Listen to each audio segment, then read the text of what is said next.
안녕하세요. 좋은 책, 좋은 삶, 꽃고독의 김민식입니다. 제가 2020년에 명퇴를 했는데요. 퇴직하고 많이 힘들었습니다. 아무것도 하지 않고 집에 틀어박혀서 몇 달을 지내다 보니까 내 삶의 존재 이유가 사라진 것 같아서 우울하더군요. 퇴직 이후의 삶은 두 갈래로 나뉩니다. 노년이라는 프레임에 갇혀 옛날을 그리워하며 그 시절에 참 좋았는데 하면서 남은 시간을 허송세월하다 갈 수도 있고요. 정년 이후의 수십 년을 선물이라 여기고 젊은 시절보다 더 적극적이고 자유롭게 살 수도 있어요. 100세 시대, 기나긴 노후가 주어졌다고 모두가 행복한 건 아닙니다. 행복하기 위해서는 공부를 해야 해요. 행복에 대한 자신만의 철학을 정립해야 합니다. 자, 오늘은 그걸 도와주는 책을 한 권 소개합니다. 아직 긴 인생이 남았습니다. 키시미 이치로 지음, 전경아 옮김, 한경 BP. 정년 이후의 삶이 막이 내린 뒤 쓸쓸하게 퇴장하는 삶이 아니라 정년 이후에도 내 삶의 무대에서 주인공으로 살 수 있다고 얘기하는 책이에요. 노년은 왜 불안하고 또 노후를 어떻게 준비해야 하는지, 불안, 태도, 일, 인간관계, 행복, 미래라는 6가지 주제를 통해서 철학자의 지혜를 들려주는 책입니다. 자, 노후의 행복에 필요한 조건은 무엇일까요? 돈? 돈만 있으면 행복해질 거라고 생각한다면 오히려 불행해질 수 있습니다.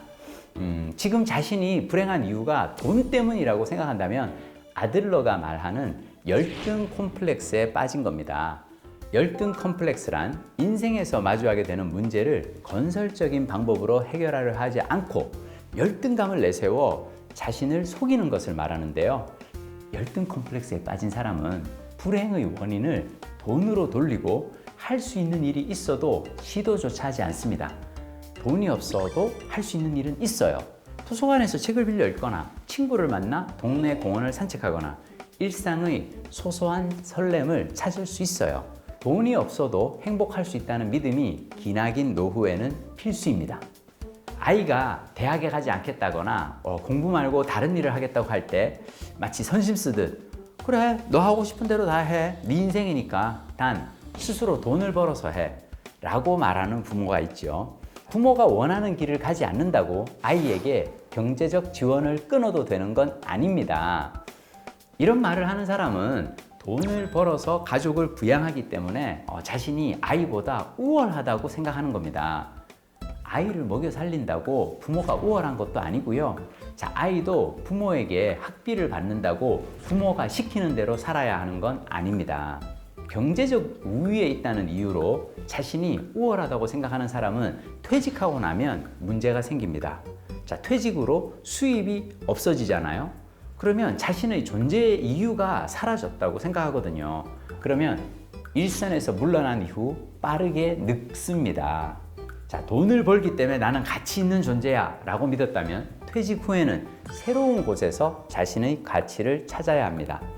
은퇴하고 고독을 느끼는 이유는 인생에서 일이 전부였기 때문입니다. 물론 일은 삶의 큰 보람이지요. 하지만 사는 보람이 일밖에 없어서는 안 됩니다. 직장을 그만뒀을 때 사는 보람이 사라지거든요. 육아도 마찬가지예요. 아이가 다 자라고 품을 떠나 빈둥지 증후군을 느낀다면 아이들을 돌보는 것이 유일한 보람이었기 때문입니다.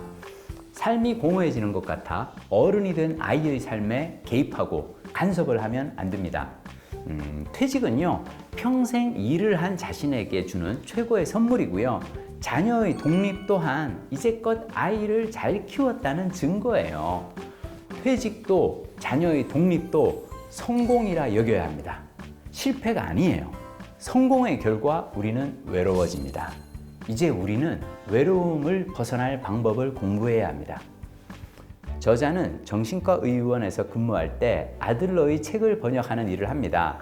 배우는 게 많고 상담에 도움이 된다고 생각했기 때문에 열심히 했어요. 자, 병원 원장은 직원인 저자가 책 번역하는 걸 고깝게 여겼대요. 기시미 이치로가 훗날 아들러 심리학의 대가가 되어서 미움받을 용기라는 책을 써서 대박을 낸 비결이 바로 여기에 있습니다. 병원에서 심리과 임상을 하는 그 바쁜 와중에도 공부 삼아 아들러 책을 번역했던 거죠. 자, 공부가 즐거워서 휴일에도 했는데 그런 공부를 못하게 하니까 전업 작가로 전향한 거죠. 자, 사표를 내니까 원장이 이렇게 말했대요. 상담을 받으러 오는 사람들은 당신을 보고 오는 게 아니라 우리 병원을 보고 오는 겁니다. 우리 이런 말 많이 듣고 살죠. 넌 회사를 나가면 찾는 사람이 없을 거야. 심리학자 아들러는 있는 그대로의 자신이 가치 있다고 생각할 때 용기를 낼 수 있다고 말합니다. 직장에서는 늘 누군가의 평가를 받아야 하죠. 자, 퇴직 후에는 더 이상 다른 사람들 평가를 두려워할 이유가 없습니다. 있는 그대로의 자신으로 살면 돼요. 남이 나를 귀하게 여겨주기를 바라는 대신 내가 나 자신을 소중하게 여기고 살면 됩니다. 아들러 심리학은 사용의 심리학입니다. 무엇이 주어졌는지가 아니라 주어진 것을 어떻게 활용하느냐가 더 중요하다는 이론이죠. 무엇이 주어졌는지에 중점을 두는 심리학은 소유의 심리학입니다. 성능 좋은 카메라를 갖고 있다고 누구나 좋은 사진을 찍을 수 있는 건 아닙니다. 반대로 고성능 카메라가 아니어도 휴대폰 카메라로도 꾸준히 연습하고 제대로 활용하면 좋은 사진을 찍을 수 있습니다. 인생 2막도 마찬가지입니다. 퇴직이 문제가 아니라 은퇴라는 현실을 어떻게 받아들이고 어떻게 살아갈지 스스로 정하는 게 중요합니다. 노후의 행복을 찾는 데 있어서 핵심 개념은 공헌감입니다. 공헌감은 내가 누군가에게 도움이 된다는 느낌이죠. 자, 사람은 가정이나 직장에서만 공헌할 수 있는 게 아닙니다. 우리는 기본적으로 공동체에 속해 있고 따라서 존재만으로 어디에서나 가치가 있어요. 자, 공헌은 자신을 희생하며 고통을 감내하는 게 아니라 누군가에게 도움이 되고 세상에 쓸모가 있어짐으로써 일이 즐거워지는 것을 뜻합니다. 내가 하는 일이 아무 도움도 되지 않는다면 아무리 많은 보수를 받는다고 해도 행복해질 수 없어요. 또는 누군가에게 도움이 되기는커녕 누군가를 희생해서 이익을 얻는 일이라면 행복을 느낄 수 없죠.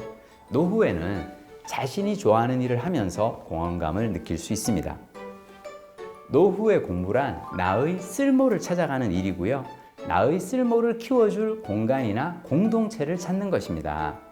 젊어서는 돈을 버는 걸로 삶의 보람을 삼았다면 나이 들어서는 다른 사람에게 도움이 되는 일을 함으로써 삶에서 보람을 찾았으면 좋겠습니다. 거기에 노후의 행복이 있다고 생각합니다. 꼬리에 꼬리를 무는 독서 꼬꼬독 꼬꼬독, 다음 시간에 뵙겠습니다. 고맙습니다.